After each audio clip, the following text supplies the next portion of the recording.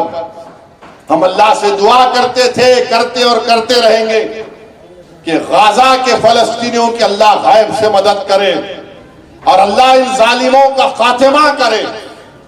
میرے عزیز دوستوں اور بزرگوں اللہ سبحانہ و تعالی ہم کو توفیق دے کہ ہم قرآن اور سنت پر عمل کریں اور اللہ سے ہم دعا کرتے ہیں کہ اللہ مدرسہ انوار علوم کو اللہ اور اس کو مضبوط بنائے ترقی دے اور ان کے ذمہ داروں کو اللہ ان پر رحم فرمائے. وآخر دعوانا الحمدللہ رب العالمین.